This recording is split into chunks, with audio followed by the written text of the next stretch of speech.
Good morning, this is Brian with the 3-Click Classroom, and I am here with kind of an exciting training video. We're going to be talking about how to use this app for anyone who's really doing a one-on-one observation or observing a kid in a classroom, or maybe is a one-on-one para who's supposed to track data. This isn't something when I wrote the app that I was really expecting to it to be used for, but I love that special educators and behaviorists have kind of jumped on here and have really started to make this their own. And this is why we wanted this app to be so customizable. So if you have not watched the Track Data Buttons app, you probably want to watch that, because I'm going to go through some of that information. I'm going to do a little bit quicker. But let me give you the basic runaround. So this is the time out of class log. This is where anytime a student is in or out of the room, it's going to track that data and leave the information there. On the tab that's called Track Data, this is anything connected to one of our custom buttons. And those are set up on the Track This tab. And this is where you can create up to 5 custom buttons. And if you are someone who is observing in a classroom, you can probably already think about how you might want to have those. Let me show you how to set one up. Let's actually first we'll look at the app and then we'll set one up. So over here, again, we have leaving and arriving, and we have some custom buttons here for those 3 columns. It's really easy to change them. Back over here, if I were to just delete some of this information, and then I were to reload the app, that button disappears or appears if it's something that's new, right? And so as a behaviorist or as a special educator, there we go, we lost that button for unprepared. So maybe now I want to replace it with unexpected behaviors.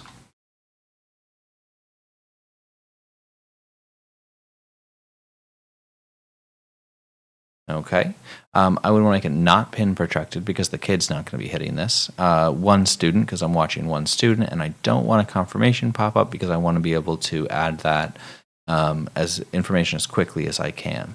So I'm going to put in any unexpected behaviors and maybe another button that I expect to see.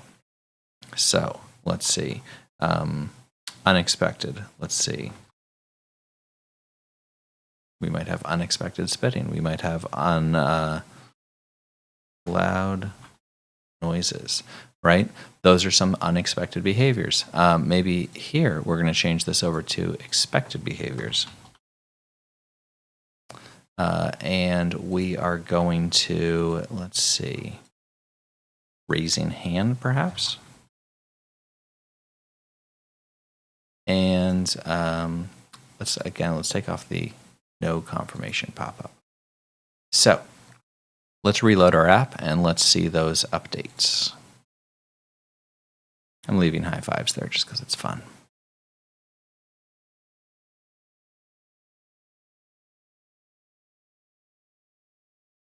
Okay, so there we are, our new buttons. They have our students. Now the student list, you might want to just get rid of the other students. You might want to just have your student, but you can have that. Oh, and I didn't click through. So there we go. We have raising hand as an expected behavior. Perfect.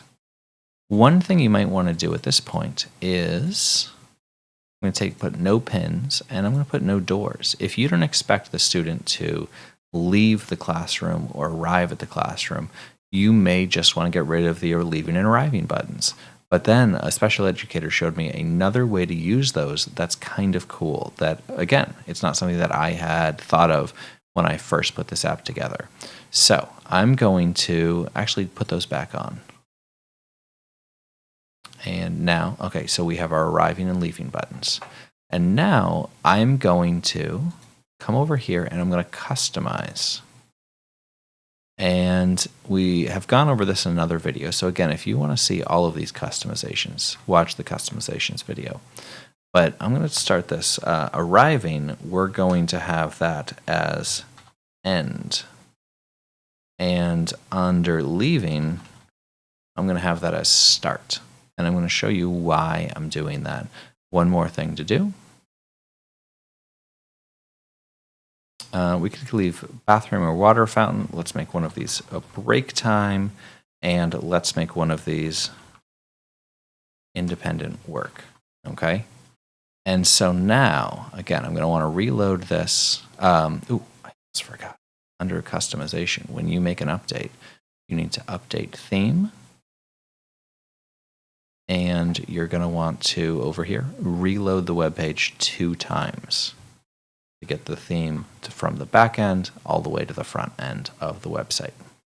So it's going to come in, no changes to theme yet, but now when I reload, we're going to see that we have start and end.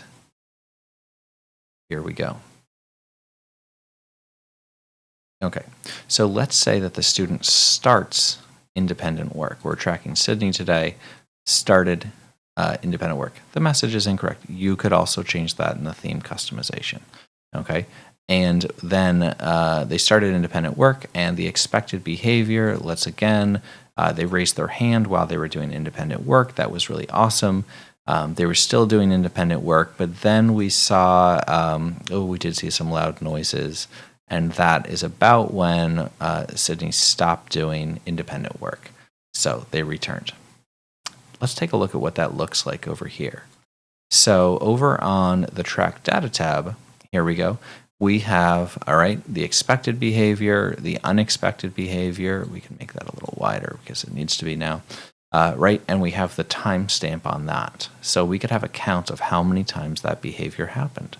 But then over here on time out of class log, we can see that independent work, it says time left and time to arrive, but we know that that's start and end. So for that 1 minute right there, that was independent work. And that's really cool to be able to have that timer to say, all right, here's when that thing started, here's when that thing ended. Once again, at the 3Click Classroom, we hope that you just use this for whatever is going to work. And we love that folks are using it in this way.